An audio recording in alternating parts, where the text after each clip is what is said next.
If you recall in my last video, I explained that Etsy and ChatGPT changed things again. I was really excited in thinking this was going to be great and that it actually may give vintage sellers a slight advantage. Well, I was wrong. Their new special traffic sauce they added to Chat turns out to be full of poison for our listings and for the buyer experience. Right, I know I am being a little dramatic here. My name is Treva. I am a 30-year online vintage seller that made a six-figure income while working a full-time corporate job. I have made this my calling to help other sellers stay motivated, to help guide them and show them how to find free resources, how not to fall victim to all the false claims of how to get rich selling or buying expensive tools that you don't need. My experiences, I hope, will benefit us both in trying to sort through all the internet noise, the world outside of us, and the noise that gets into our own heads about all the changes taking place all around us. Not only the constant changes with Etsy, but also in the new world of AI. Oh, please don't leave. Hear me out. I know that a lot of you don't want anything to do with AI. I do want you to know I am a believer in our Lord Jesus, and I know what the biblical signs are showing, and we should all stay aware of what is going on. First, I want you to remember, or what you were told, when we went from listening to the radio and then the TV was invented. Our parents or grandparents said this was the devil's door. They wanted nothing to do with it, but before you knew it, they owned one. And then it was a new thing called FM radio, and the church folks said it only plays devil music. Then the computer, internet, the cell phone, and now AI. Every single time people believed it was the devil's highway. AI is just another stage in technology. Okay, enough said. I am sure you all get my point. Anyway, you really should try to be open-minded and just see what good AI has to offer. This is the business world we live in now, and I truly don't want you to get left behind. For example, if you want to stay successful going into the future. Right now, everyone is on the same playing field. What I am going to share with you today will show you what I mean, and it may surprise you, hopefully for the people new to AI and to the ones who are using it will all gain some knowledge and insight to my shop to test if these strategies will work. Plus, I have a few tricks up my sleeve that may help you. It's free, and I will show you step by step what to do. Remember to comment below if you don't understand or have any questions, and I will do my best to help with the answer. It has been about 2 weeks since the Etsy app has been changed for Chat to search inside of Etsy, and the buyer can click on the item and go directly to Etsy inside of ChatGPT. I decided I wanted to check how this process worked and see if my item would show up. This is my listing I chose. It is one of my newer items. I clicked over to ChatGPT and I typed in vintage wood oval large picture frame. I was just guessing how a buyer may have typed in the search. My chat came back with these photos. He says, I found several stronger candidates. The closest hits are large/ornate wood oval frames, plus a few smaller oval frames that may be less useful. Okay, that seemed a little strange that he would show a few smaller ones. Went on to the next few pages, and I did see some that looked like mine. Last page showed these tiny frames. Then I asked Chat, this is my listing, why didn't it pull up in search? Since you pulled a lot of items that shouldn't have pulled up, that didn't fit the search request. Chat wrote that it was likely missed because the search used wood as a core term and my listing title reads faux tortoiseshell rather than wood.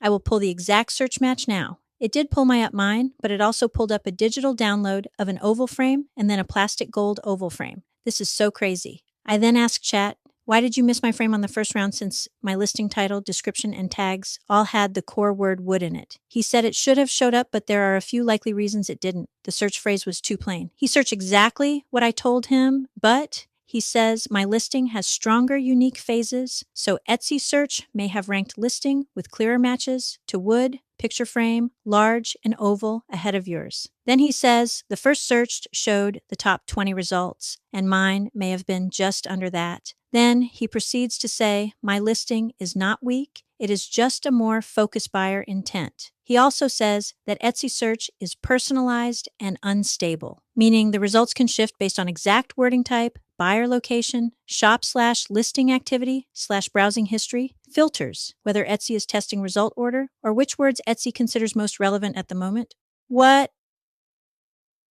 It sounds like Chat is making excuses and trying to blame Etsy. So now he tells me that I should fix my title like this. And yes, I do agree with this, but now I feel like he is blaming me for the bad search. Not me, but my listing. However, my listing had almost everything inside of it that he said Etsy may have been looking for: wood, oval, picture, frame. Okay, now you can see the picture. The first one is mine, then the digital, and then the plastic.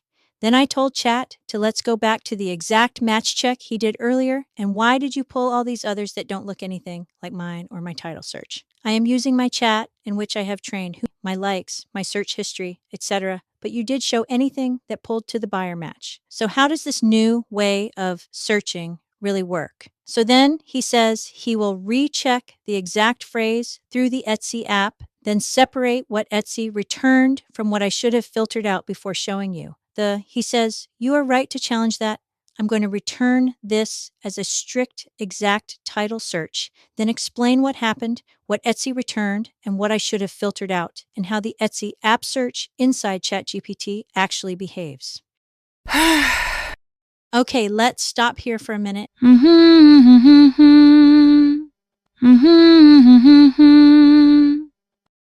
I know some of you are thinking, just as I thought AI is not to be trusted, it doesn't work. It does work, but it is like all tools. You have to have the right tool for the right job. ChatGPT is good for some jobs if you know how to use it correctly, and it is terrible for other jobs. And in my opinion, since I have been with Chat and training it for my personal use, it is great for a lot of things, but for this integration of Chat, helping in search for Etsy, all on his own without constant guidance, he can be more harm than good. Oh no! Oh no!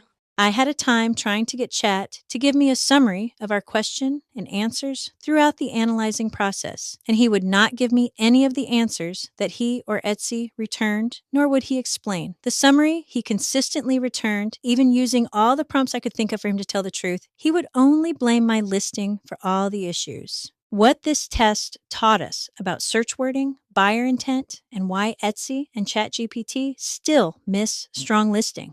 What we learned. A strong Etsy listing can still be missed if the search wording is too broad or does not match the listing's strongest descriptive phrases. Etsy search is not a strict, exact match system. It mixes related results, partial matches, personalization, and live ranking changes. ChatGPT can help search, but it can still misunderstand buyer intent, return weak matches, and require human judgment.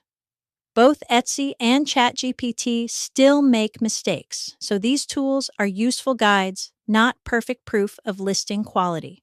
What sellers should do? Use broad item words early in your title so your listing has a better chance of showing in general searches.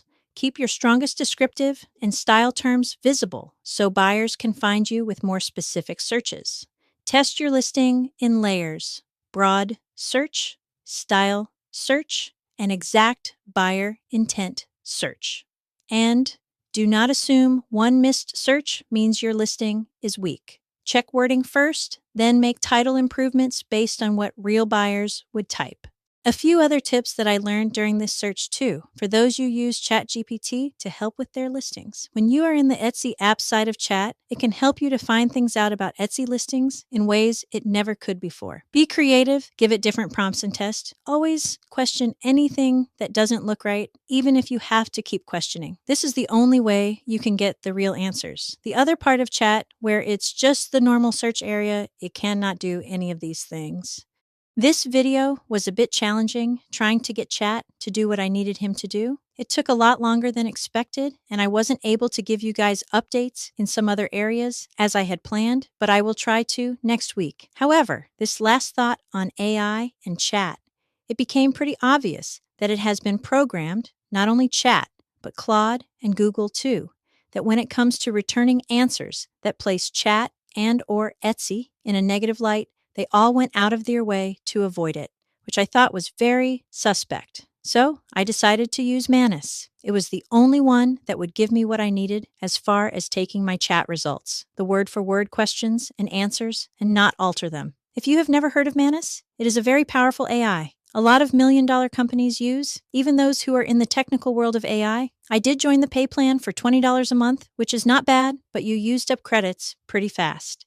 So I downgraded to the free plan and save it for special, more complex questions and projects. It is nice to have it to fall back on. And remember, it's better to use the right tool for the right job.